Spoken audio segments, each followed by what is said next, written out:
The first thing I saw that morning was steam rising off black asphalt.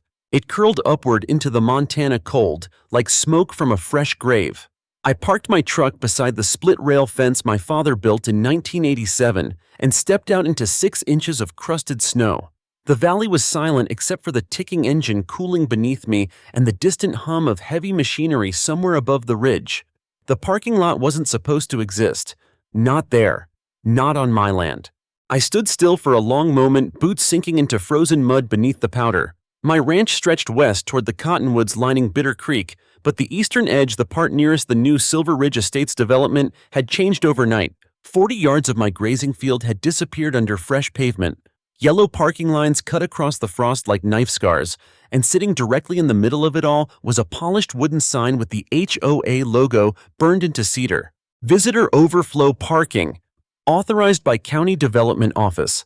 I stared at those words while the wind pushed dry snow against my jeans. Then I quietly said the sentence I'd been repeating in my head for almost 3 months.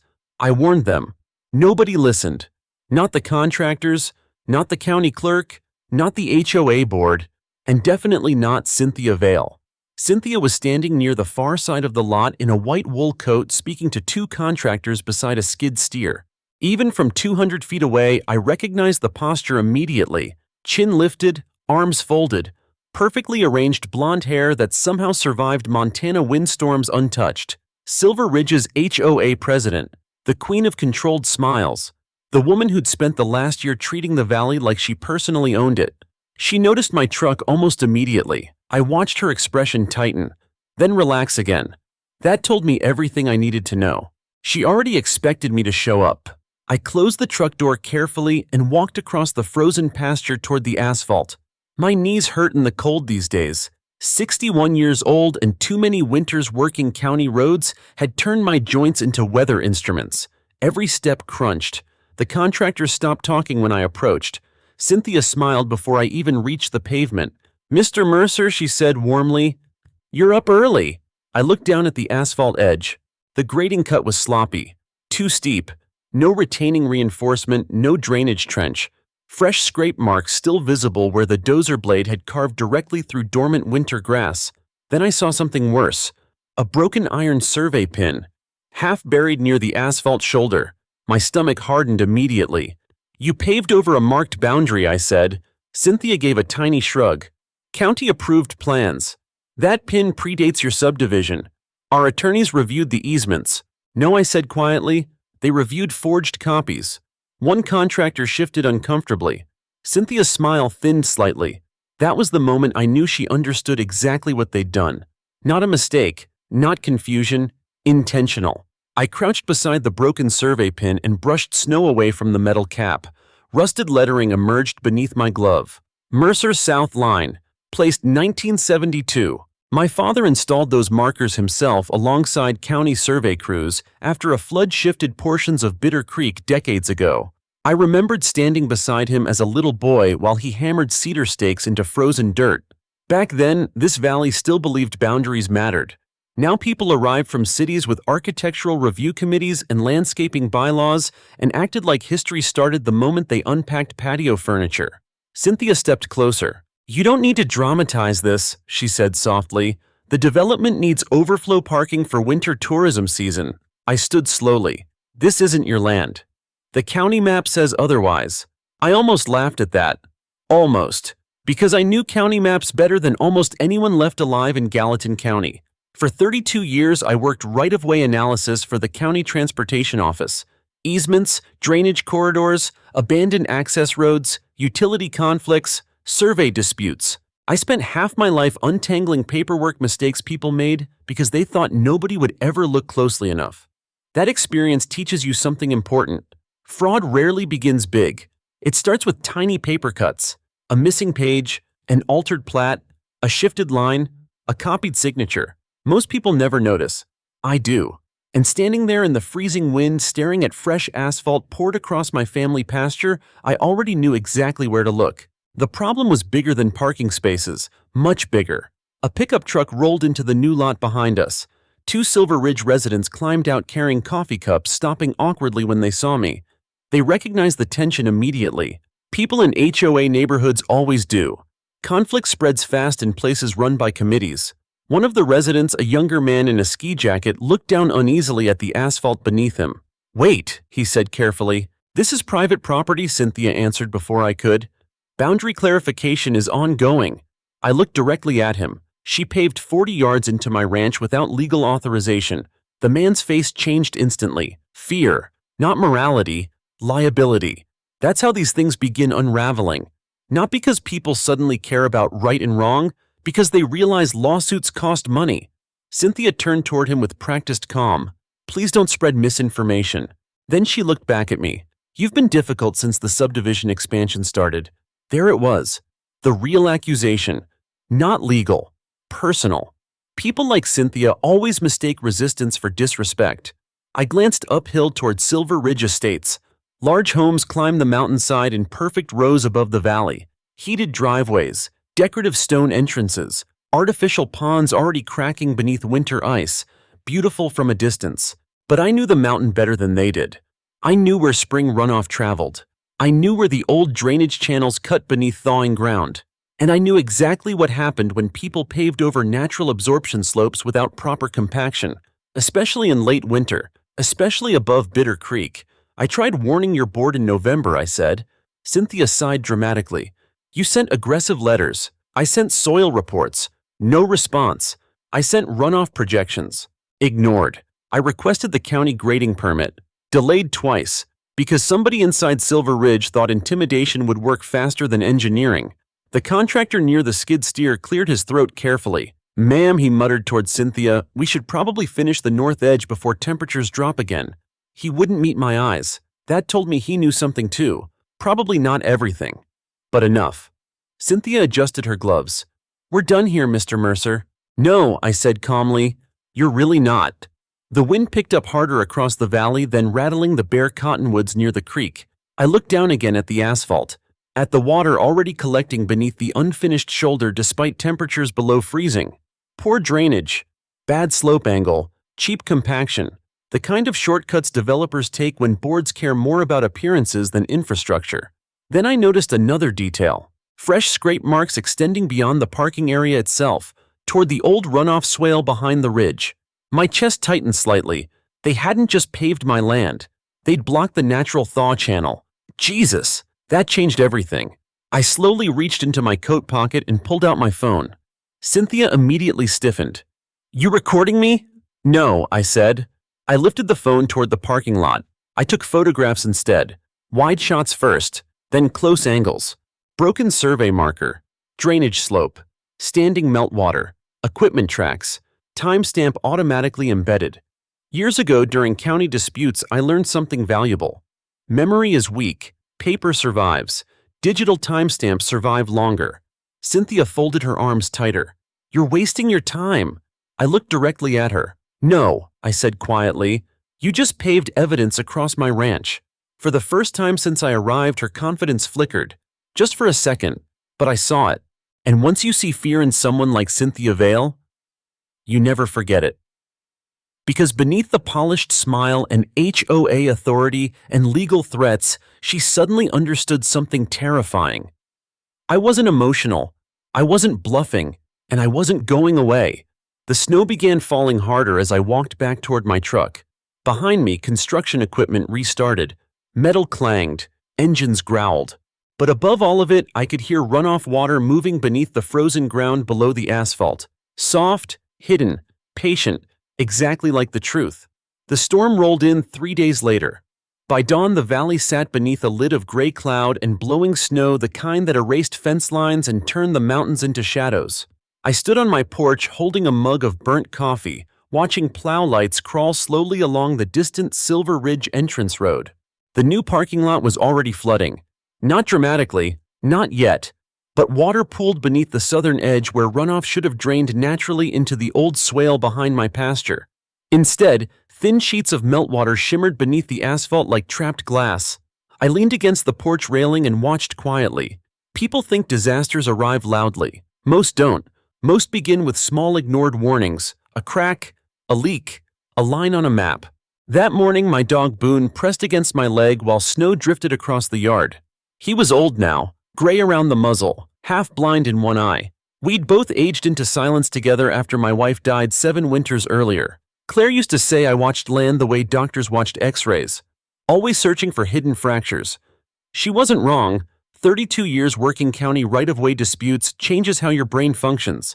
You stop seeing scenery, you see grades, drainage paths, retaining loads, historical easements, weaknesses, and Silver Ridge Estates had been built on weakness from the beginning. I went inside, pulled my old county archive box from the hall closet, and carried it to the kitchen table. Inside were copies of drainage maps, subdivision overlays, and grading records dating back to 1991. I kept them because experience teaches you something else too. Never trust a developer to preserve inconvenient paperwork. The furnace clicked softly while snow rattled against the windows. I spread maps across the table carefully beneath the yellow kitchen light. Then I found it. The first discrepancy.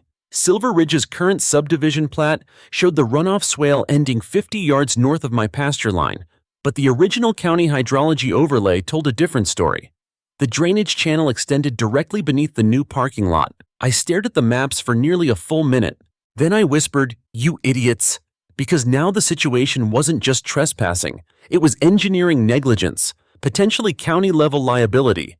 And if Cynthia Vale's board knowingly altered drainage records during expansion approval, that moved things into criminal territory. I scanned the original overlay into my computer and opened the county GIS portal beside it. Layer by layer, I compared grading revisions filed during Silver Ridge's Phase 2 expansion. 3 modifications, 2 amendments, 1 missing attachment. There it was again. Paper cuts. Tiny changes nobody notices unless they know where to look. The final drainage submission referenced an updated runoff mitigation corridor, but the supporting soil analysis was absent from the public file. Missing. Completely gone. I leaned back slowly in my chair. Then I made my first call. Gallatin County Records. A tired woman answered after 4 rings. "This is Denise." "Morning," I said. "Elias Mercer. Former Transportation Office." A pause, then recognition. "Well, hell," she said. "Thought you retired to bother fish instead of people." "Fish are easier," she laughed softly. "What do you need?" I looked again at the missing drainage attachment on my screen. "I'm looking for archived submissions tied to Silver Ridge Phase 2, specifically runoff mitigation revisions from around 18 months ago." Silence, keyboard tapping. Then another pause. "That's strange." "What?" "There's a reference number," she said slowly, "but no scanned file attached. Deleted, maybe corrupted during migration." "No," I said quietly. "Not corrupted, because I already knew what happened. Someone removed it. Not physically. Digitally. Modern fraud leaves cleaner fingerprints than old corruption, but it still leaves fingerprints." Denise lowered her voice. "You think this is serious?" I watched snow whip sideways outside my kitchen window. "Yes." Another pause. Then she sighed. "I can request archive retrieval from storage." "I'd appreciate it. It'll take a few days." "That's fine." But it wasn't fine. Not really, because weather didn't care about administrative timelines, and the mountain above Silver Ridge was already saturating beneath early thaw conditions. By noon, I drove toward town. The parking lot looked worse in daylight. Meltwater now seeped visibly beneath the southern asphalt shoulder, carrying ribbons of mud downhill toward the frozen pasture. The runoff should have dispersed naturally across the swale basin. Instead, it concentrated beneath the compacted fill, pressure building invisibly, exactly the kind of failure mechanism inexperienced developers miss. A Silver Ridge maintenance truck blocked part of the entrance road. 2 workers spread salt while residents maneuvered expensive SUVs around standing water near the lot edge. Nobody looked comfortable. Good. Fear makes people observant. I parked near the clubhouse and walked inside carrying my folder. Warm air and artificial pine scent hit me immediately. The lobby looked like every upscale HOA development in the American West. Stone fireplace, leather chairs, fake rustic luxury pretending land itself could be domesticated through enough money. Cynthia stood near the reception desk speaking to a man in a navy overcoat. Attorney. I could tell instantly. Pressed posture, expensive shoes, careful eyes. Both stopped talking when they saw me.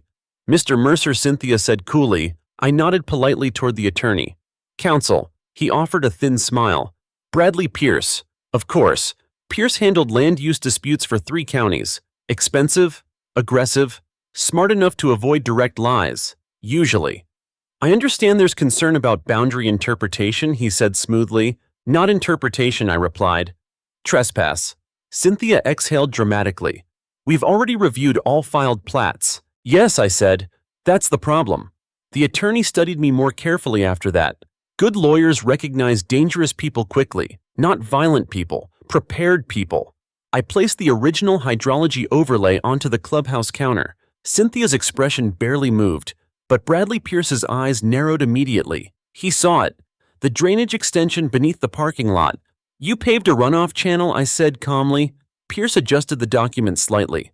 This overlay predates current grading approvals. Water doesn't care about updated paperwork. That landed harder than I expected. Because it was true, physics ignores legal spin. I pointed toward the map. You compacted fill over unstable thaw ground. No visible retaining reinforcement, no lateral drainage trench. And based on the slope angle, your runoff concentration now terminates directly above residential retaining walls. Cynthia crossed her arms. You're exaggerating. No, I said. I spent 32 years investigating why roads collapse. The room went very quiet after that. A few residents sitting near the fireplace had started listening openly now. That mattered. Public doubt spreads faster than legal notices. Pierce carefully folded the map. Even if there are engineering concerns, he said, that doesn't establish ownership. I slid another document across the counter. Old survey overlay. Original ranch boundary. Stamped 1972. Signed by County Survey Authority. The same boundary marker they snapped with excavation equipment 3 days earlier. Pierce read the document silently. Then again. Cynthia finally looked uneasy. You said the county approved everything, I said softly. They did. Which county employee? Neither answered immediately. That told me enough. Because real approvals have names, signatures, trails. Silence usually means somebody cut procedural corners. One of the residents near the fireplace stood slowly. A woman in her late 40s wearing a ski jacket. Wait, she said carefully. Is the parking lot dangerous? Cynthia answered too fast. No, I answered calmly. Yes. The room froze. Not because I raised my voice, because I didn't. People trust quiet warnings more than shouting. I looked directly at the residents now gathering closer around the lobby. The grading failure risk isn't immediate, I explained. But spring thaw saturation could undermine the southern edge if drainage pressure builds beneath the fill. The woman swallowed hard. My kids park there. Cynthia's composure cracked slightly. This is fear-mongering. No, I said. Fear-mongering is pretending unstable infrastructure becomes safe because attorneys approved paperwork. Pierce stepped forward carefully. Mr. Mercer, perhaps we should continue this privately. I looked at him for a long moment, then shook my head. No more private conversations. Because that was another thing experience taught me. Corruption survives in closed rooms. Truth survives in public. Outside snow hammered harder against the clubhouse windows while residents exchanged nervous looks around the lobby. And standing there beneath the warm lights of Silver Ridge Estates, I realized something important. The HOA board still thought this was just a property dispute. They still believed money and paperwork could contain it. But the mountain above us had already started moving. And soon, everyone was going to see it. The first anonymous envelope appeared in my mailbox the next morning. No stamp, no return address. Just a plain white business envelope tucked between utility bills and a feed supply catalog beneath 6 inches of drifting snow. I carried it inside slowly. Boone followed behind me across the kitchen floor while wind rattled the windows hard enough to shake the old glass frames. Another storm front had settled over the valley overnight, bringing wet, heavy snow instead of powder. The dangerous kind. I opened the envelope carefully beside the sink. Inside were 3 photocopied pages. 2 invoices. 1 internal HOA memo. No note. No explanation. But I immediately understood why someone sent them. The invoices were tied to Silver Ridge's parking lot construction project, and neither made sense.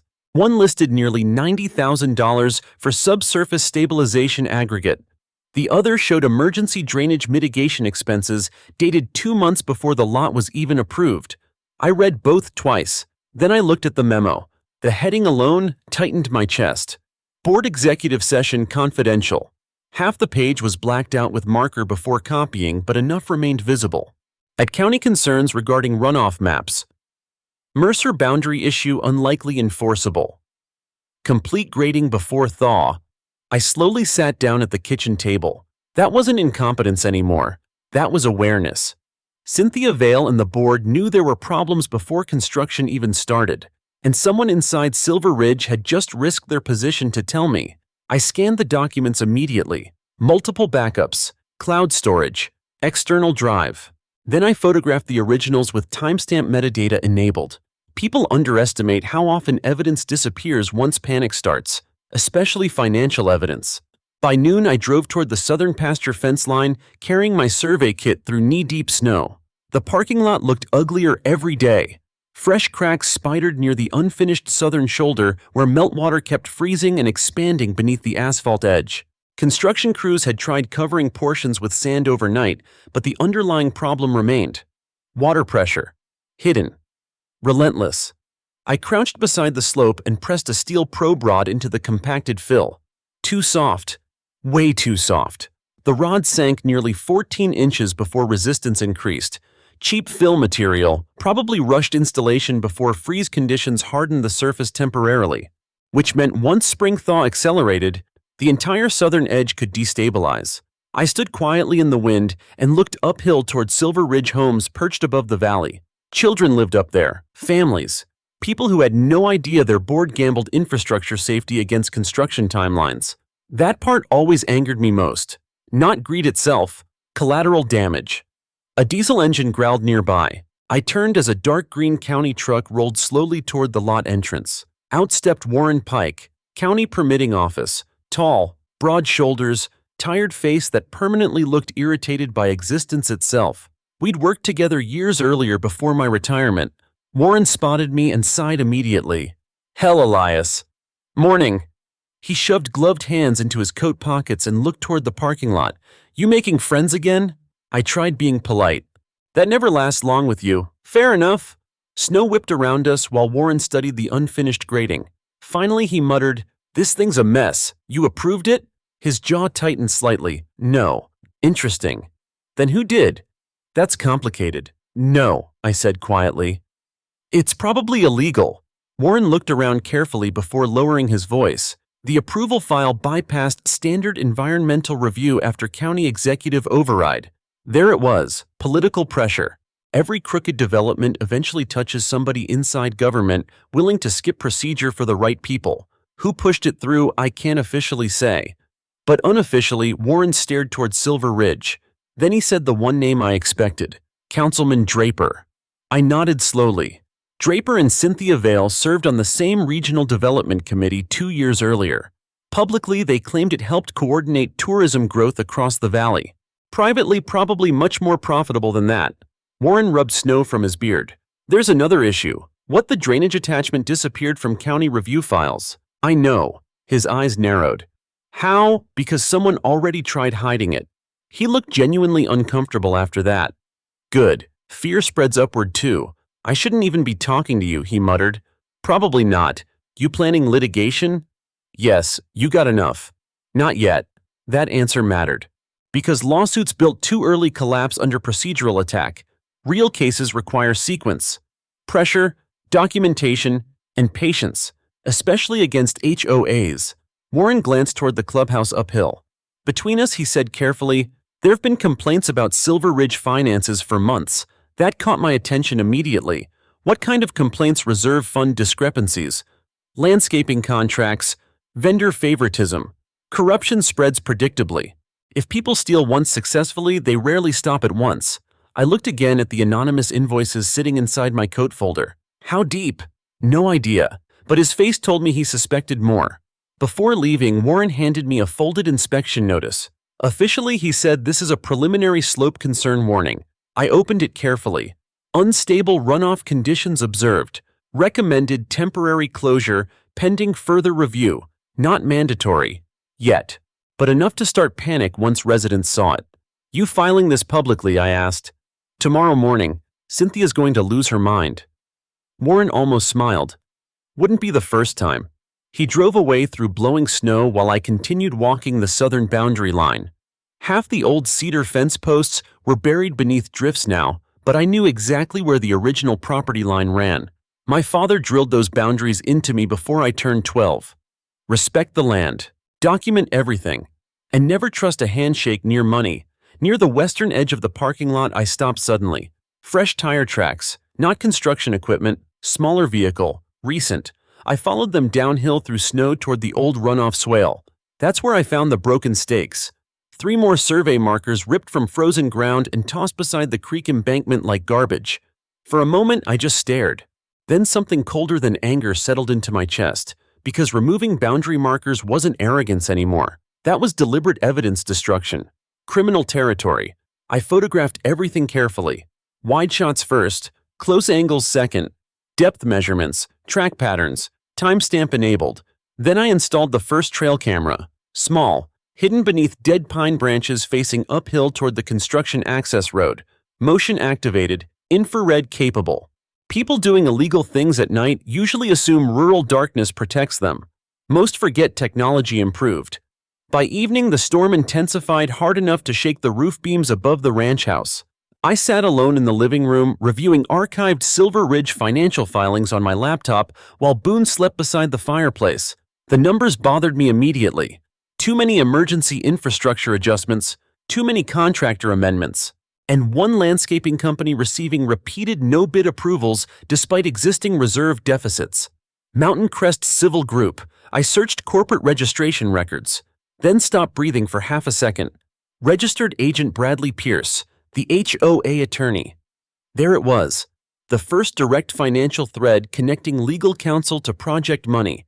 I leaned back slowly in my chair while snow hammered against the dark windows. Outside runoff water moved invisibly beneath layers of ice and frozen soil, pressure building beneath the surface, exactly like this case. At 11:42 p.m., my trail camera triggered for the first time. I opened the footage immediately. 2 figures in winter jackets stepped from a pickup truck near the southern boundary, flashlights off, moving carefully. One carried a shovel, the other carried survey stakes. I watched the grainy infrared footage silently while they repositioned boundary markers nearly 30 feet north of the original line, trying to rewrite reality overnight. Then one man turned briefly toward the camera, and the infrared caught his face clearly enough for identification. Silver Ridge Board Treasurer Daniel Hurst. I paused the footage, zoomed closer, and quietly whispered, "Well, now we begin." I barely slept that night, not because I was surprised, because I finally knew how far they were willing to go. At 5:13 a.m., I sat alone at my kitchen table while darkness still covered the valley, replaying the infrared footage frame by frame on my laptop. Boone lay beneath the window beside the heater vent, occasionally lifting his head whenever wind slammed against the ranch house siding. Daniel Hurst's face remained unmistakable. Silver Ridge HOA treasurer, standing knee-deep in snow, moving survey stakes like a man rearranging furniture. Beside him, another figure worked a shovel through frozen dirt, while headlights from their pickup glowed weakly through blowing snow. Timestamp visible. GPS metadata intact. That mattered. Because people lie, digital evidence usually doesn't. I exported 3 copies immediately. 1 cloud archive, 1 encrypted drive, 1 printed evidence packet with still images and timestamps attached. Then I called someone I hadn't spoken to in almost 4 years. Mara Quinn answered on the second ring. "You know what time it is early enough for honesty." A long sigh. "Elias Morning, Mara. You only call when someone's in trouble." Usually true. Mara used to work county investigations before transferring into state financial crimes up in Helena. Sharp mind, no patience for political theater. We crossed paths during procurement fraud cases years ago when developers tried burying infrastructure violations beneath accounting tricks. She trusted evidence. That's why I called her. "What happened?" she asked. I looked again at the paused frame showing Daniel Hurst beside the survey stakes. Possible boundary fraud, evidence tampering, potential misuse of HOA reserve funds tied to illegal construction. Silence. Then, that's specific. It gets worse. I explained everything carefully. The missing drainage attachment, the forged boundary interpretations, the rushed grading, the financial discrepancies, the nighttime stake relocation. Mara listened without interrupting. When I finished, she spoke quietly. "You think the attorney's involved too?" "Yes, you got proof." "Not yet." "Then don't accuse him publicly." I know, that's another mistake people make during conflicts. They rush toward conclusions before building structure underneath them. Real investigations require discipline. Emotion ruins sequence. Mara exhaled slowly. Send me the footage. I already encrypted it. Of course you did. I'm old, not stupid. That earned the first laugh I'd heard in days. Then her tone hardened again. If this expands into financial fraud tied to county approvals, you need chain of custody protection immediately. Already started documentation logs. Good. I hesitated briefly, then said the part I'd avoided publicly until now. I think somebody inside county administration helped bypass environmental review. Silence again. Longer this time. Finally, Mara said, "That's dangerous territory, Elias." I know. No, she replied quietly. You really don't. The call ended 20 minutes later with one clear warning. Move carefully, because once public money and political influence mix together, people stop acting rationally. Outside snow continued falling hard enough to erase most tire tracks from the previous night, but the parking lot itself remained visible from my ridge overlooking Silver Ridge Estates, a black rectangle carved into white land. Wrong. Even from a distance it looked wrong. Around noon, county inspection notices appeared at the subdivision entrance. Unstable drainage conditions under review. Recommended limitation of vehicle loads. The panic started almost immediately. Residents gathered beside the clubhouse in thick winter coats, reading the notice while maintenance crews scattered salt across growing patches of surface ice near the southern edge. Nobody parked confidently anymore. Good. Fear forces attention. I drove down shortly after lunch carrying printed still images from the trail camera inside a weatherproof folder. The clubhouse parking area buzzed with nervous conversation when I arrived. Cynthia Vale stood near the entrance speaking rapidly into her phone. Bradley Pierce remained beside her, wearing the same navy overcoat from earlier in the week, though now he looked significantly less comfortable. The moment Cynthia saw me, her expression darkened. You need to stop harassing residents. I stepped from my truck calmly. I installed cameras on my property. You're escalating this. No, I said. Your board did. Several residents nearby immediately stopped talking. Listening again. That was happening more often now, because cracks had started appearing in the HOA's version of reality, and once doubt enters a community, it spreads like thaw water beneath pavement. Bradley Pierce approached carefully. We'd prefer future communication go through council. I handed him a photograph. Daniel Hurst beside the moved survey stakes. Timestamp visible. His face lost color instantly. Cynthia grabbed the image next, then froze. For a few seconds nobody spoke. Snow drifted sideways across the parking lot while distant plows echoed somewhere higher in the valley. Finally Cynthia whispered, "Where did you get this my property?" Bradley looked genuinely alarmed now. Do other people have copies? Yes. That was technically vague, which is exactly how it needed to stay. Cynthia's composure cracked visibly for the first time since this began. That proves nothing. I pulled out a second photograph, then a third. Different angles, different timestamps. Stake locations clearly changed. Fresh excavation marks visible in snow beneath infrared contrast. That proves tampering, I said quietly. One of the residents behind Cynthia stepped closer. A middle-aged man wearing a brown Carhartt jacket. Daniel moved property markers. Nobody answered him, which was answer enough. I watched realization spread across the small crowd gathering near the clubhouse entrance. Not outrage, not yet. Something more dangerous. Distrust. Because HOAs function almost entirely on perceived authority. Once residents begin questioning leadership integrity, the entire structure weakens fast. Bradley Pierce lowered his voice toward me. What exactly do you want independent survey verification? That can take weeks, then close the lot until it's done. Cynthia snapped immediately. Absolutely not. I turned toward the unstable southern shoulder where meltwater now visibly pulsed beneath cracked asphalt seams. Then someone's eventually getting hurt. Her jaw tightened hard. You're trying to sabotage this community. No, I replied calmly. I'm trying to stop your board from sabotaging it. That line landed harder than expected. Several residents exchanged uneasy looks. One woman near the entrance finally asked the question everyone else was already thinking. Did the board know about the drainage problem before construction? Cynthia answered instantly. No. I opened my folder again, then removed the anonymous executive session memo, partially redacted, still readable. Bradley Pierce's eyes widened the moment he recognized it. Cynthia looked like someone punched her in the chest. I held the memo up carefully. Because this says otherwise. The crowd surged closer immediately. Cynthia stepped forward sharply. That document was stolen. Interesting response. Not fake. Not inaccurate. Stolen. Meaning authentic. I noticed Bradley glare sideways toward her instantly after she said it. Mistake. Big mistake. One resident spoke up again. You knew there were runoff concerns. Another, you used HOA money anyway. Then another. My kids park here every morning. The mood shifted fast after that. Communities don't explode all at once. They fracture in layers. Fear first, then suspicion, then anger. And standing there beneath falling snow while residents surrounded the clubhouse entrance, I realized Silver Ridge had entered the second phase. Cynthia understood it too. That's why she finally stopped pretending to smile. You're destroying property values, she hissed toward me quietly. I stared at her for a long moment, then looked past her toward the mountain slope above the subdivision. Snowpack already melting beneath warmer air moving in from the west. Drainage pressure building under frozen soil, the land preparing to reveal every shortcut they buried beneath it. No, I said softly. The mountain's doing that. By the second week of March, Silver Ridge Estates felt less like a neighborhood and more like a courtroom waiting for a judge to enter. People stopped waving at each other. Residents whispered in clusters beside mailboxes and snowbanks.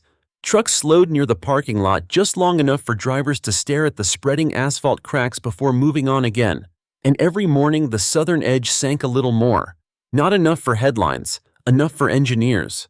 I stood beside the fence line just after sunrise, photographing fresh settlement marks when my phone vibrated inside my coat pocket.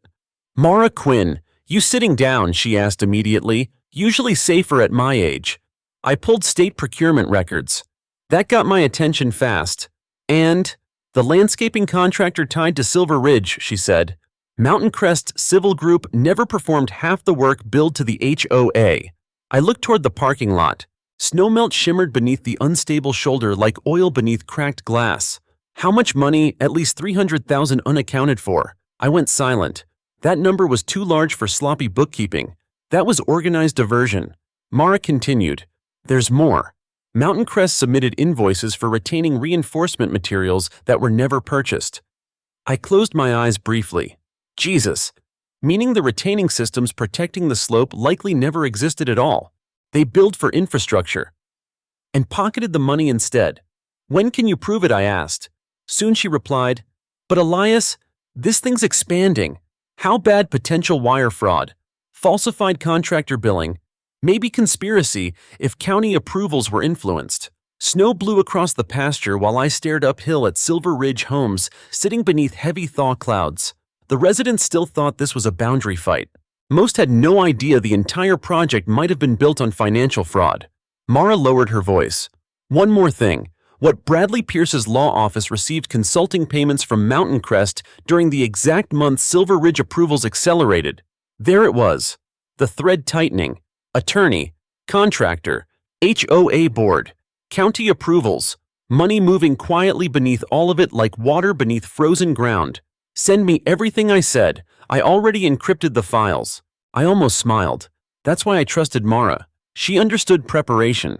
After the call ended, I walked the southern drainage line again, carrying my probe rod and field notebook. The snowpack had started collapsing faster now under rising daytime temperatures. Water trickled beneath crusted ice channels, following the same runoff paths the original hydrology overlay predicted decades earlier. The paths Silver Ridge paved over. At the lowest edge near Bitter Creek, I stopped beside a new crack running diagonally beneath the asphalt shoulder, 14 feet long, fresh. I measured width, 2.3 inches at the deepest separation point. Bad, very bad. Because asphalt rarely fails alone, it reflects movement underneath. And underneath this parking lot sat unstable thawing fill laid over a blocked runoff swale, a structural time bomb hidden beneath pretty pavement. I photographed everything carefully. Timestamp enabled. Depth markers visible. Then my trail camera alert triggered again. Movement detected. I opened the footage immediately. This time it showed Daniel Hurst arriving alone just after midnight the previous evening. He walked the southern edge carrying a flashlight, stopped beside the sinking shoulder, then made a phone call. The audio was weak from wind interference, but one sentence came through clearly enough. Huh. We should have fixed this before paving. I replayed it twice, then saved another evidence copy. That afternoon, Silver Ridge held an emergency HOA meeting. Residents packed the clubhouse beyond capacity. Folding chairs lined the walls.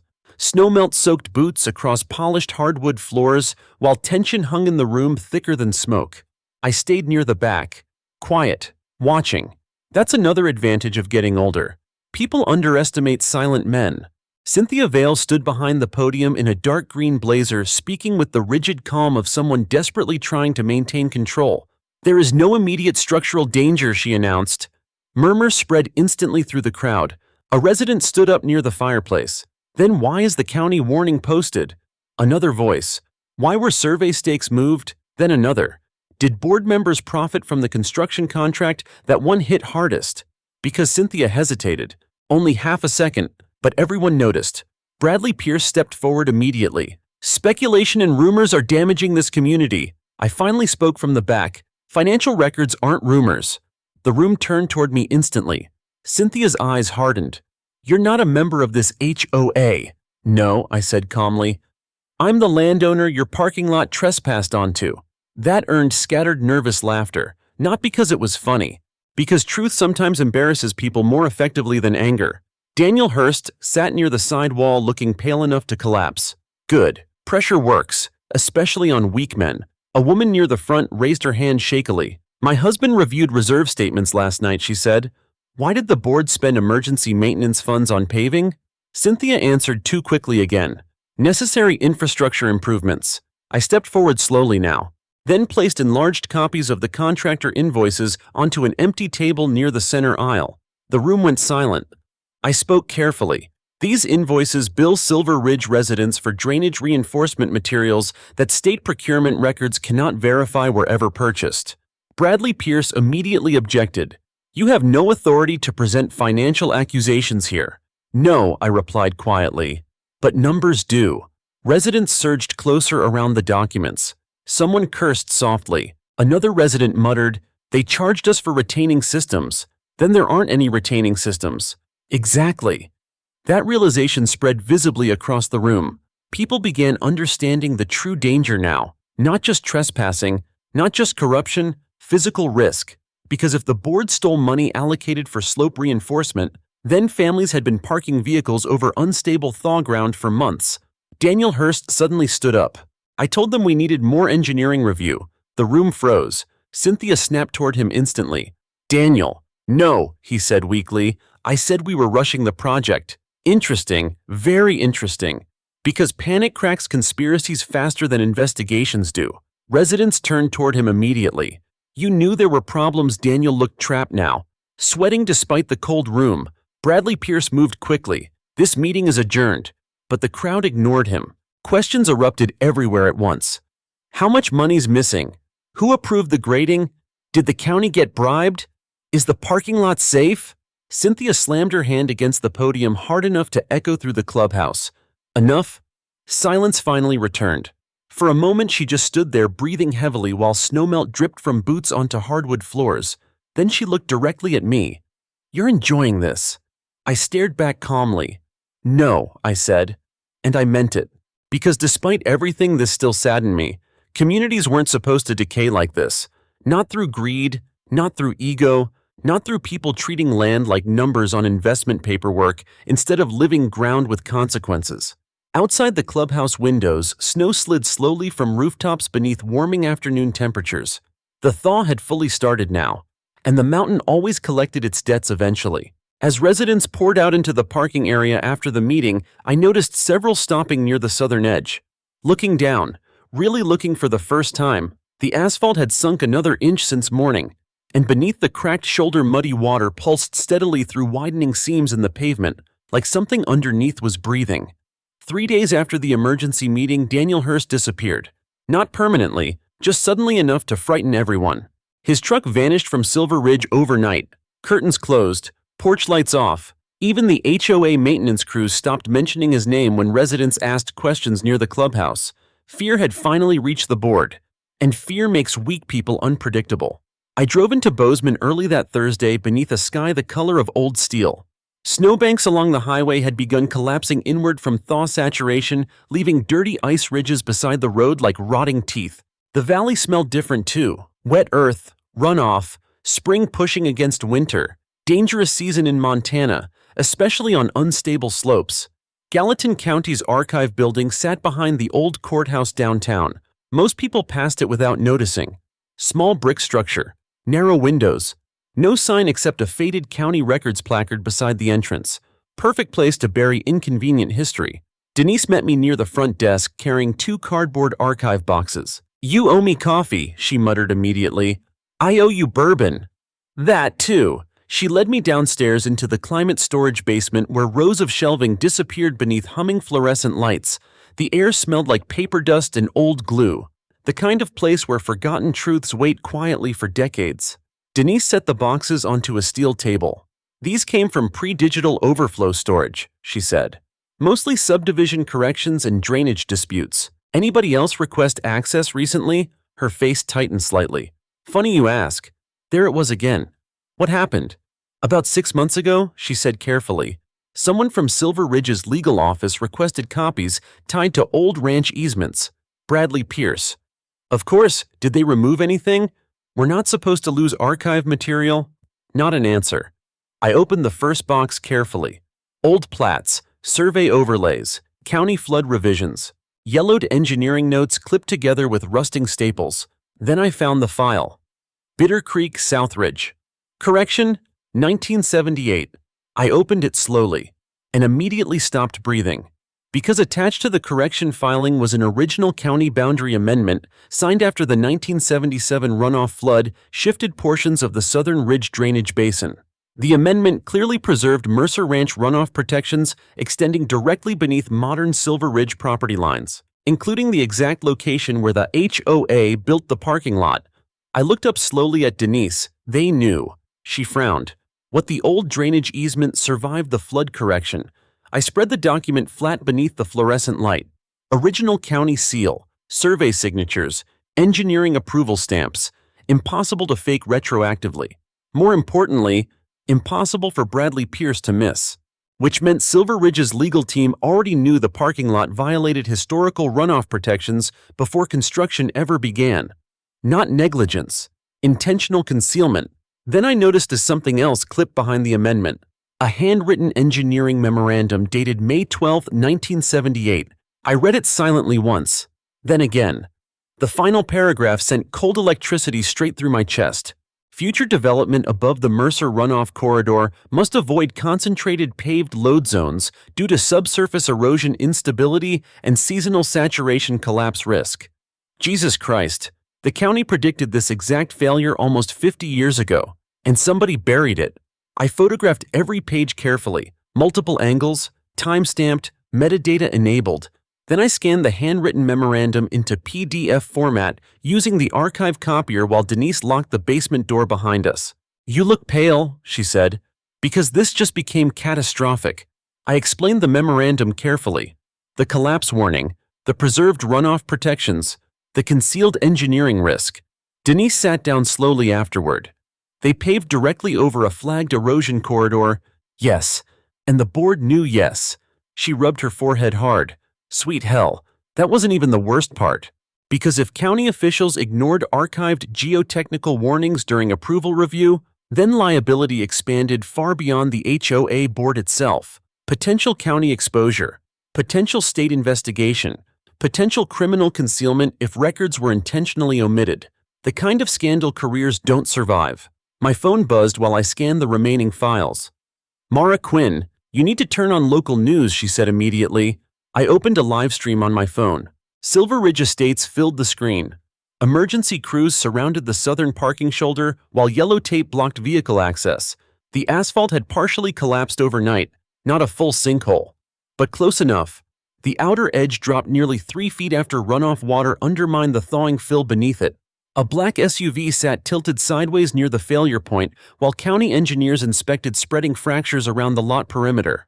I watched silently while reporters filmed muddy water surging beneath broken asphalt slabs. The mountain had started speaking, and now nobody could ignore it. Mara's voice sharpened. County administration's panicking. They should be. Pierce already contacted 2 commissioners demanding emergency containment. That means he's scared. Yes, she replied quietly, which means you should be careful now. I understood immediately, because desperate people stop protecting systems. They start protecting themselves. I finished scanning every archived document before noon. Then I made 3 separate evidence packages. One for county engineering review, one for state investigators through Mara, and one sealed copy stored inside my ranch safe. Experience teaches redundancy, especially when powerful people begin collapsing. Outside the courthouse, runoff water poured through downtown storm drains while temperatures climbed faster than forecasted. Snowmelt thundered beneath bridges along Bitter Creek. Too much water, too fast. Exactly what the 1978 memorandum warned about. I drove back toward the valley with the archive box secured beside me. Halfway home, my phone rang again. Unknown number. I answered carefully. A man's voice spoke quietly through static. You need to stop digging. Not angry, worse, controlled. Who is this? You already made your point. I kept driving. You paved a collapse zone. Silence. Then people can get hurt if this keeps escalating. I almost laughed at that, because people were already in danger. That's why this started. You should worry less about escalation, I said calmly, and more about prison. The line disconnected instantly. No threat afterward, no shouting, just silence, which frightened me more. By the time I reached the ranch, helicopters circled above Silver Ridge. News crews, county response vehicles, residents gathering in clusters beside barricades while engineers examined the failed parking edge. The entire southern shoulder now sagged visibly downhill toward the runoff swale, and standing beside the fence line watching mud and meltwater pulse beneath cracked asphalt, I finally understood the full shape of what Cynthia Vale created. This was never really about parking, or property, or HOA authority. It was about people who believed systems could be bent safely forever. Paperwork altered, warnings buried, money redirected, experts ignored, until reality itself finally arrived to collect payment. The cold wind moved across the valley while emergency crews shouted behind caution tape uphill. Then Boone pressed quietly against my leg as I stared at the fractured parking lot, and for the first time since this started, I genuinely pitied the residents of Silver Ridge. Because most of them bought homes. They never realized they also inherited a crime scene. The collapse changed everything. Before that morning, Silver Ridge residents still argued among themselves about whether the situation was exaggerated. Some believed Cynthia Vale. Others blamed me for stirring panic. A few simply hoped the entire thing would disappear beneath enough legal paperwork and contractor repairs. Then the parking lot dropped 3 feet overnight. After that, denial became impossible. County barricades sealed the southern half of the subdivision entrance by sunrise. Engineers installed temporary monitoring stakes around the failed asphalt edge while runoff water roared invisibly beneath the fractured surface. And the smell changed. Wet clay, exposed earth, the scent of land beginning to fail. I stood near the fence line drinking bitter coffee from a thermos while helicopters circled overhead again. Reporters now lined the county road below Silver Ridge, filming cracked pavement and interviewing frightened residents wrapped in winter coats. Cynthia Vale hadn't appeared publicly since the collapse. That told me more than any statement could. Because people protecting truth step forward, people protecting themselves hide. My phone rang just after 8. Mara, they're scrambling, she said immediately. Who, everyone? I watched county crews hammer warning signs into frozen ground uphill. Good. No, Mara replied quietly. Listen carefully. Silver Ridge's attorney filed emergency motions last night trying to block release of HOA financial records. That didn't surprise me. What else? County administration initiated internal review procedures. There it was. The first bureaucratic fracture. Once government agencies begin investigating themselves, panic spreads fast behind closed doors. Did they suspend permits? Not officially, yet. Mara hesitated briefly. Elias, there's talk of shifting liability entirely onto contractors. I stared toward the sagging parking shoulder. Classic containment strategy. Sacrifice smaller players first. But the board approved everything I said. I know. And Pierce reviewed the filings. I know. Another pause, then her voice lowered. Which means if this keeps unraveling, people may start destroying records. I looked instinctively toward the clubhouse uphill. Already thought of that, because the night before I'd finally revealed the part of my background most people in Silver Ridge didn't know. Not publicly, strategically. At 2 a.m., I filed emergency injunctive relief paperwork through district court requesting immediate preservation orders on all HOA financial and development records tied to Silver Ridge expansion projects. Emails, invoices, contractor communications, board minutes, server backups, everything. Not because I wanted revenge, because I knew exactly how fast evidence disappears once attorneys start panicking. Years ago, before county transportation work, I spent 6 years assisting state prosecutorial investigations involving procurement fraud and land use corruption. Never glamorous work, mostly paperwork, evidence chains, procedural sequencing, quiet cases. But quiet cases teach patience, and patience wins more battles than anger ever will. By mid-morning, residents began gathering near the barricades again. This time they looked different, less defensive, more frightened. The collapse had stripped away the illusion of control. A woman named Rebecca Nolan approached me beside the fence, carrying a folded county notice in trembling hands. Her husband parked in the damaged lot the night before it failed. "You really warned them?" she asked softly. "Yes. About all of it I tried." Tears filled her eyes immediately. "We spent our savings on that house." There it was, the real tragedy beneath every HOA disaster. Not property damage. Trust. People buy homes believing systems protect them, then discover those systems were hollow. I spoke carefully. The mountain isn't failing because residents did something wrong. Then, why? Because people ignored engineering. Simple truth. Usually the hardest kind. Rebecca looked uphill toward Silver Ridge. What happens now? I glanced toward the fractured asphalt edge where muddy runoff pulsed beneath broken pavement slabs. Now reality starts moving faster than paperwork. Around noon, district court approved the preservation order. Temporary injunction granted. Digital and physical records protected pending review. The moment Mara confirmed it, I drove directly into town. Silver Ridge's administrative office sat beside the clubhouse overlooking the valley. 2 county deputies already stood outside when I arrived. Good sign. Neutral witnesses matter. Inside tension filled the building like smoke. Board members clustered near the conference room speaking in hushed, angry voices, while Bradley Pierce paced beside the reception desk, gripping his phone hard enough to whiten his knuckles. The moment he saw me, his face darkened. "You filed preservation orders without notifying council?" "Yes, that's extraordinarily aggressive." "No," I said calmly. "Deleting evidence would be aggressive." One deputy almost smiled at that. Bradley noticed, which irritated him more. Cynthia finally emerged from the conference room wearing the same green blazer from the emergency meeting, though now wrinkles creased the sleeves and exhaustion hollowed her face. For the first time since this began, she looked old. "You're destroying this community," she said quietly. I studied her for a moment, then answered honestly. "No, corruption did." That word hit hard inside the room, because nobody denied it anymore. Not really. The court order required immediate preservation access for financial records tied to the parking project. 2 county clerks arrived shortly afterward, carrying sealed evidence containers, while deputies supervised compliance. And that's when the second fracture appeared. A junior HOA administrator named Kelly started crying, not loudly, silently, while opening storage cabinets beside the accounting office. I noticed immediately, fear again, different this time, not fear of lawsuits, fear of exposure. I approached carefully while deputies inventoried contractor files. "You okay?" She wiped her eyes quickly. "I told them not to move the reserve money." Everything around us seemed to pause. What reserve money? Kelly looked toward Cynthia instinctively. "Mistake. Huge mistake."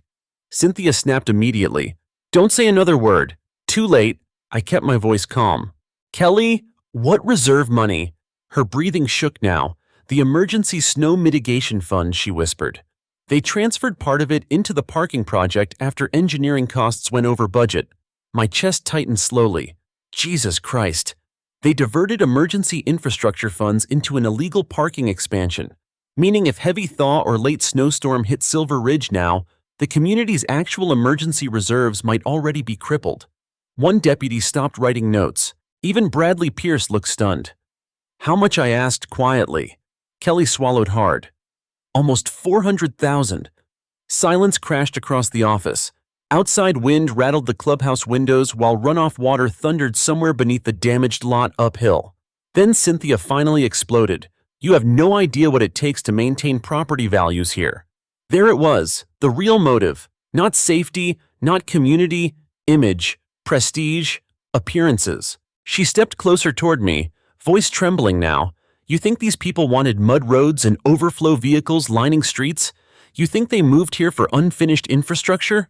No, I said softly. They moved here believing you were competent. That broke her.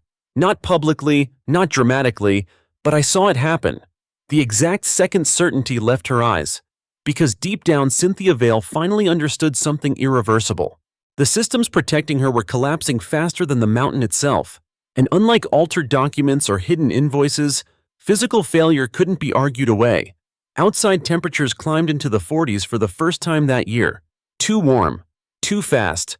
Snow slid from rooftops in heavy sheets while runoff channels carved deeper through thawing ground across the valley. County engineers had already expanded the barricade perimeter another 20 feet uphill. The erosion underneath the parking lot was spreading. And standing inside the Silver Ridge office surrounded by sealed evidence boxes, frightened staff, and collapsing authority figures, I realized we'd passed the point where this could ever be quietly fixed. Now the only remaining question was how much of Silver Ridge would collapse before the truth finished surfacing. By late March, Silver Ridge sounded different at night. You could hear the mountain shifting. Not loudly. Not like earthquakes or avalanches in movies. Real land failure is quieter than that. It creaks, groans, water moving through places it shouldn't. I stood outside my ranch house just before dawn listening to runoff thunder beneath frozen ground while pale fog drifted low across Bitter Creek. Snowpack still covered portions of the upper ridge, but warm rain had started falling instead of snow 3 days earlier. Worst possible combination. Rain on thawing saturation zones. Exactly what the 1978 engineering memorandum warned about. Above me, the eastern slope beneath Silver Ridge Estates looked swollen now. Sections of hillside that normally held firm through March had begun slumping downward in subtle uneven waves beneath the tree line. The mountain was losing stability, and county engineers knew it. By 7 in the morning, emergency vehicles already lined the subdivision entrance again. This time the county brought geotechnical specialists from Helena along with state runoff inspectors. That got everyone's attention, especially reporters. News vans crowded the valley shoulder while residents stood outside their homes watching engineers drill test cores into the failed parking lot. I stayed near the southern fence line quietly photographing everything. Timestamps, vehicle placements, core sampling locations, mud seepage patterns. Because once litigation starts, fully chronology matters almost as much as evidence itself. A Black County SUV rolled slowly toward me through the slush. Mara Quinn stepped out wearing a dark waterproof jacket and carrying 2 thick binders beneath one arm. You look terrible, she said immediately. Been a rough month. You look like you aged 10 years, probably earned it. She handed me the binders. Forensic accounting summary. I opened the first one carefully. Inside sat pages of transaction tracing tied to Silver Ridge HOA reserve accounts. The numbers were worse than expected. Much worse. Mountain Crest Civil Group billed the HOA for retaining systems never installed, drainage reinforcement never purchased, emergency runoff mitigation equipment that didn't exist. And buried beneath the contractor invoices sat something even uglier. Payments routed through a consulting shell corporation connected to Councilman Draper's development committee. Kickbacks. There it was, the entire rotten spine underneath Silver Ridge. Mara pointed toward highlighted sections. These transfers accelerated right before county environmental review got bypassed. How many people are involved? Enough. I looked uphill toward the subdivision. Families moved behind windows above us, still pretending normal life existed, while state investigators walked their streets. Residents know any of this yet? Not officially. They will. Mara nodded quietly. Then her expression hardened. There's another problem. I already hated those words. What now? She glanced toward the eastern slope. Helena engineers think the runoff saturation extends farther uphill than expected. My chest tightened. How far? Potentially beneath 3 residential retaining terraces. Jesus. That changed the risk profile completely. If those terraces failed during accelerated thaw, entire sections of the hillside could move. Not catastrophic landslide levels, but enough to destroy foundations, enough to injure people, enough to turn civil fraud into criminal negligence. Mara lowered her voice. The county's considering mandatory evacuation zones. Below us, workers hammered new warning signs into the muddy ground near the parking lot collapse perimeter. Unstable slope conditions, limited access area. The mountain finally had official paperwork. Around noon, Silver Ridge residents packed another emergency community meeting. This one felt different immediately. No polished atmosphere, no fake professionalism. Fear stripped the luxury out of the room. People argued openly now. Couples whispered angrily near walls. Children sat beside exhausted parents clutching tablets and blankets, while county engineers pinned enlarged slope diagrams across folding display boards. Cynthia Vale stood near the back this time instead of the podium. Interesting. Power retreats physically before it collapses publicly. A state geotechnical engineer named Samuel Ortiz addressed the room carefully. Our preliminary findings indicate long-term drainage concentration beneath the parking expansion area, he explained, combined with rapid thaw saturation and improper fill stabilization. Improper fill stabilization. Professional language for someone cut corners. A resident immediately stood up. You mean the board ignored warnings? Ortiz hesitated diplomatically. We are still reviewing procedural records. Meaning yes. Another resident shouted, Are our homes safe? Ortiz answered honestly, some structures may require temporary monitoring until runoff conditions improve. Panic spread instantly. People started talking over each other. Questions everywhere. How long? What about property insurance? Who pays for this? Then one sentence cut through the noise harder than anything else. My children sleep above that slope. Silence followed. Heavy silence. The kind that settles into human beings when consequences stop feeling abstract. I watched Cynthia carefully during all of it. She looks smaller now. Not physically, psychologically. Because systems built on control collapse badly once reality escapes containment. Then Samuel Ortiz displayed the soil report overlays, and the room changed forever. Projected across the clubhouse wall sat the original 1978 engineering memorandum warning against concentrated paved loads above the runoff corridor. The same document hidden in county archives for decades. Audible gasps spread through the crowd. One resident whispered, they knew. Another, they built it anyway. Cynthia finally stood abruptly. You don't understand the pressure this board was under. Wrong thing to say. Absolutely wrong. A man near the fireplace snapped immediately. You stole reserve funds, another resident yelled. You put families over unstable ground. Then Rebecca Nolan stood up slowly near the center aisle. Her voice shook. But you told us everything was approved. That one hurt Cynthia more than shouting ever could. Because betrayal spoken quietly cuts deepest. I remained silent through most of the meeting. Watching. Documenting. Because emotions were no longer the important part. The important part was sequence. Every statement, every admission, every contradiction, litigation builds from patterns. And Silver Ridge's pattern was becoming undeniable. After the meeting ended, rain intensified outside. Cold rain, heavy enough to accelerate runoff across the thawing valley.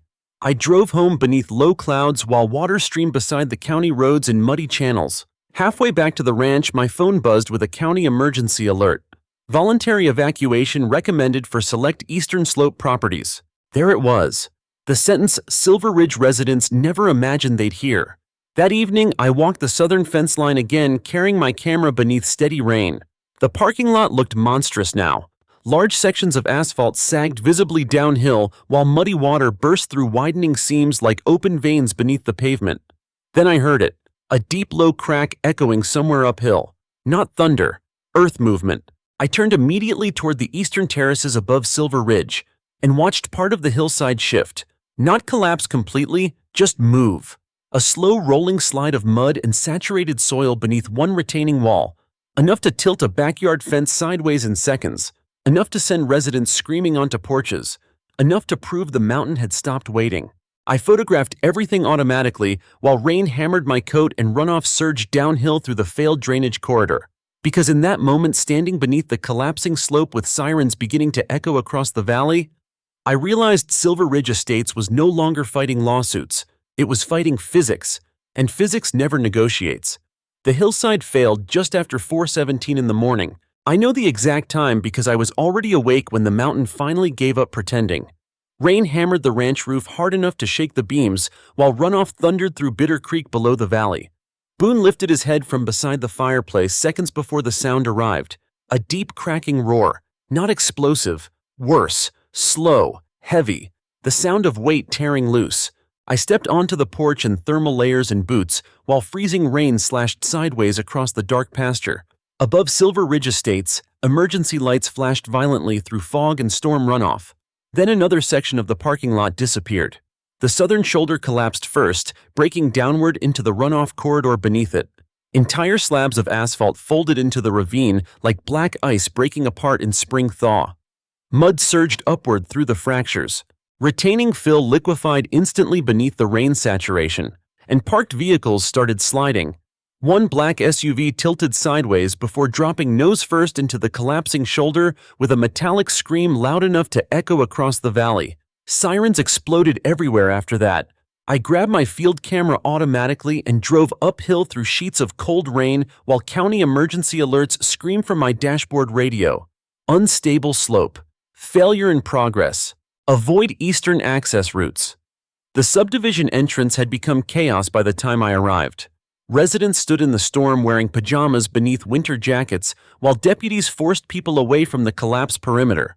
Floodlights illuminated the destruction in harsh white beams across mud-broken pavement and twisted guardrails. The entire parking lot edge was gone. Not damaged, gone.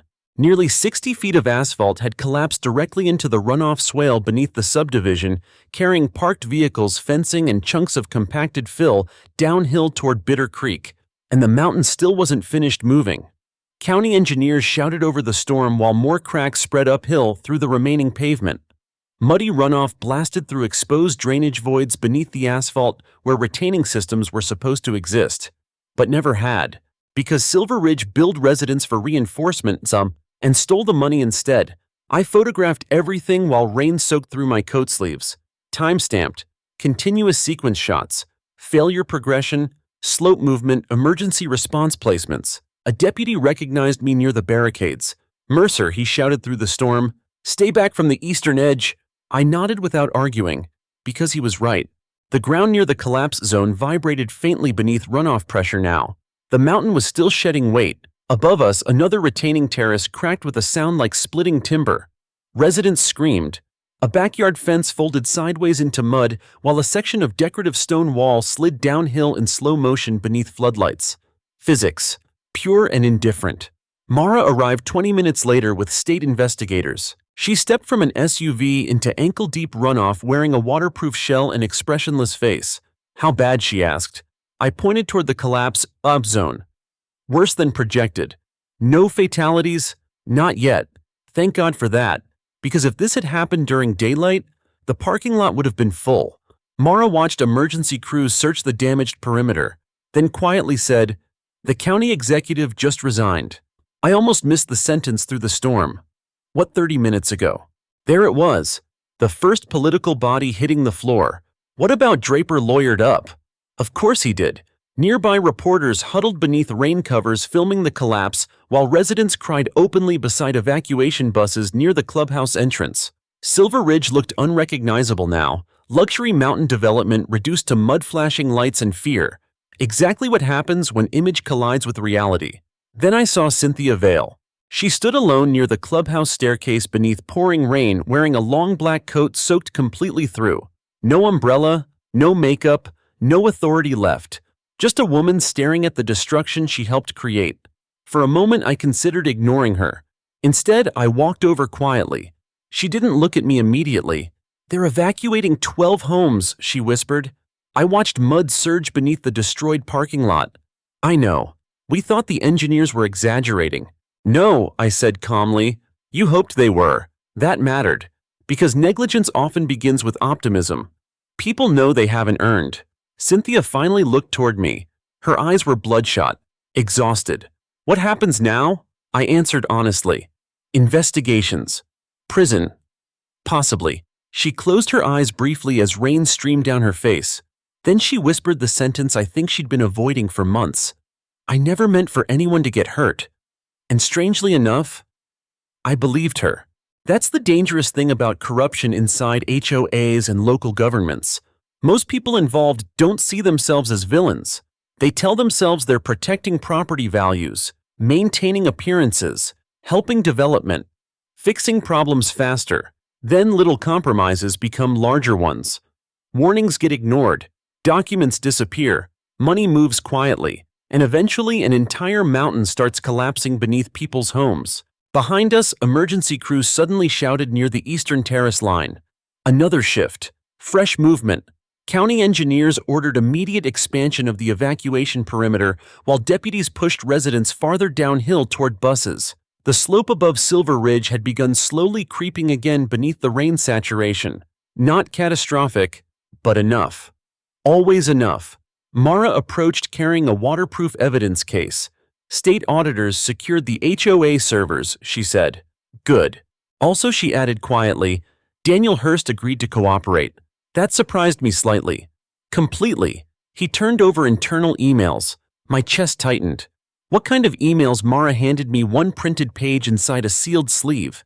Even beneath rain and emergency lights, the sentence burned immediately through the page. We need construction completed before thaw exposes the drainage issue. Sent by Cynthia Vale. 6 weeks before paving began.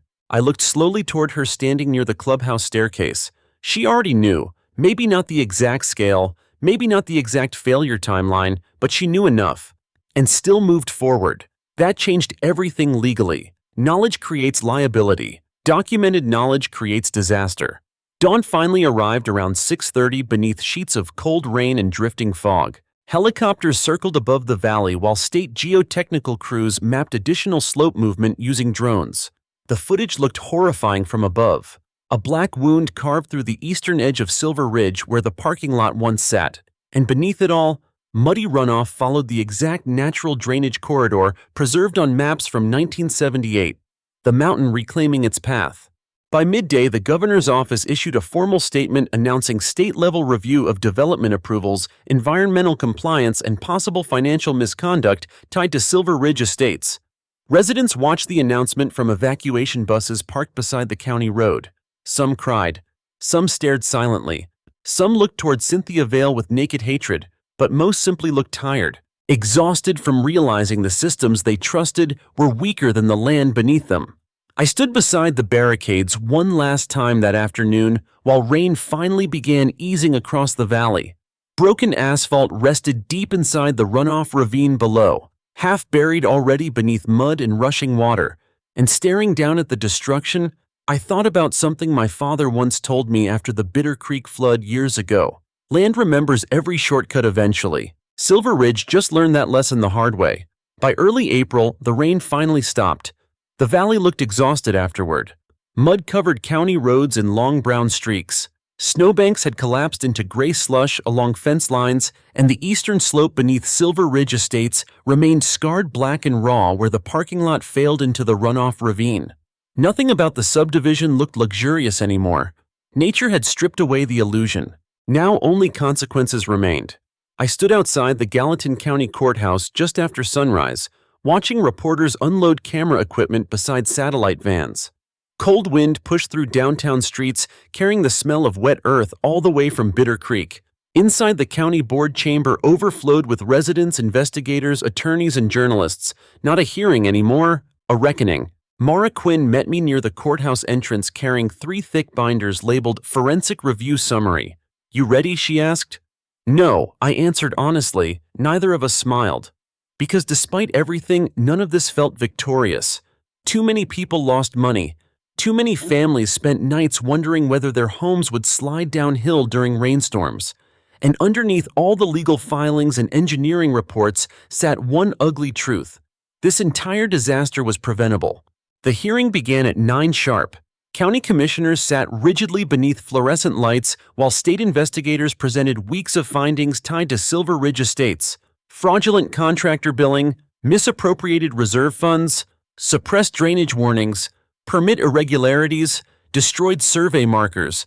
And the centerpiece of everything, the concealed 1978 engineering memorandum warning against concentrated paved loads above the runoff corridor. Projected across a massive screen for everyone to see, the room stayed silent while Samuel Ortiz, the state geotechnical engineer, explained exactly how the parking lot failed. The collapse mechanism was entirely predictable, he said calmly. Runoff concentration beneath improperly stabilized fill caused progressive saturation failure during rapid thaw conditions. Plain English, they ignored physics. Then physics answered back. Residents listened in stunned silence while satellite images showed the original drainage corridor beneath Silver Ridge. The same corridor preserved on historical county overlays. The same corridor Cynthia Vale's board paved over anyway. Then came the financial review. Mara stepped forward beside the projector screen while reporters leaned forward in their seats.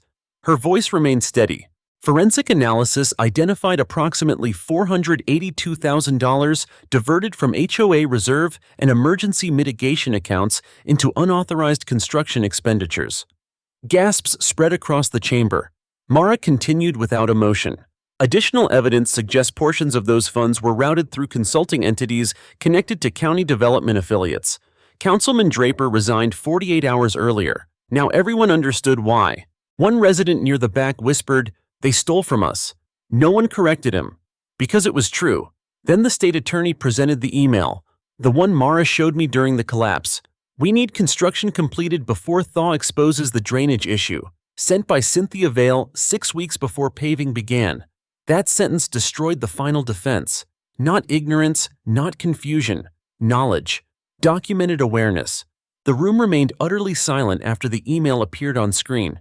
Even the reporters stopped typing. At the far end of the chamber, Cynthia Vale sat beside Bradley Pierce, looking smaller than I remembered. Her posture had collapsed inward over the past weeks. No polished confidence left. No commanding smile, just fatigue and fear. Bradley Pierce resigned from Silver Ridge representation 3 days earlier after state investigators connected his consulting payments to Mountain Crest Civil Group. He now looked like a man calculating prison exposure in real time. The hearing lasted nearly 6 hours. Engineering findings, procurement violations, emergency response costs, resident testimony. Then finally the county commissioners announced formal actions. Immediate dissolution proceedings against the current Silver Ridge HOA board. Mandatory independent financial oversight, civil referral packages forwarded to state prosecutors, long-term slope stabilization funded through emergency county recovery mechanisms and pending insurance litigation, and finally permanent revocation of all future expansion permits tied to Silver Ridge development leadership. The room exhaled collectively after that, not celebration, relief. Because for the first time since this began, people felt systems working again instead of hiding. Then came the moment I'll probably remember for the rest of my life. Public comment. Residents lined up one after another behind the wooden podium. Some angry, some emotional, some simply tired. Rebecca Nolan spoke about evacuation nights spent inside hotel rooms with her children. An older veteran described draining retirement savings into emergency repairs after runoff destabilized his retaining wall. Another resident admitted she ignored early warnings because she trusted the HOA board more than independent engineers. That one hurt to hear, because blind trust built half this disaster. Then Cynthia Vale stood up. The room immediately stiffened. She walked slowly toward the podium beneath the harsh fluorescent lights while cameras followed every step. For a few seconds she just stood there silently gripping the edges of the wood. Then she spoke. "I thought protecting property values justified difficult decisions." No one interrupted. "I believe development pressure meant we had to move faster than the review process." Her voice cracked slightly. "And when engineers raised concerns, I convinced myself the risks were manageable." Manageable. Such a small word for so much damage. Cynthia swallowed hard. "I was wrong. No dramatic breakdown, no screaming, no excuses anymore. Just collapse. Real collapse. The kind that happens when people finally stop lying to themselves." After the hearing ended, residents slowly filed outside beneath pale afternoon sunlight, breaking through clouds for the first time in weeks. The valley looked brighter, not healed, but breathing again. Mara stood beside me near the courthouse steps watching reporters crowd around state investigators. "You know they're calling this one of the biggest HOA corruption failures the state's seen in years." "I believe it." She glanced sideways at me. You also know you could have walked away from this. Maybe, but not really, because some people spend enough years studying roads, land, and systems that they start feeling responsible when those systems fail, even after retirement, especially after retirement. I warned them, I said quietly. Mara nodded once. I know. Later that evening, I drove back toward the ranch beneath a clear Montana sunset. Meltwater shimmered beside county roads, while Bitter Creek flowed full but steady through the valley below. The mountain looked calm again, at least for now. Silver Ridge remained scarred along the eastern slope where the parking lot collapsed into the ravine, but stabilization crews had already begun rebuilding proper drainage channels beneath state oversight. Real engineering this time, not shortcuts, not image management. Truth. I parked beside the old fence line just before dark. The broken survey marker still stood near the pasture edge where I first found it beneath the snow weeks earlier. Mercer South Line, my father's boundary. Still there after all these years. Still telling the truth. Boone wandered beside me through wet spring grass while the last sunlight touched the valley. And standing there in the quiet, I realized something important. The real victory wasn't lawsuits, or resignations, or headlines.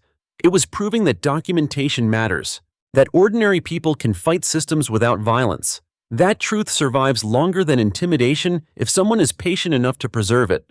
Across the valley, reconstruction lights glowed softly around Silver Ridge Estates, while residents slowly began rebuilding trust the same way engineers now rebuilt the hillside, carefully, honestly, one stable layer at a time.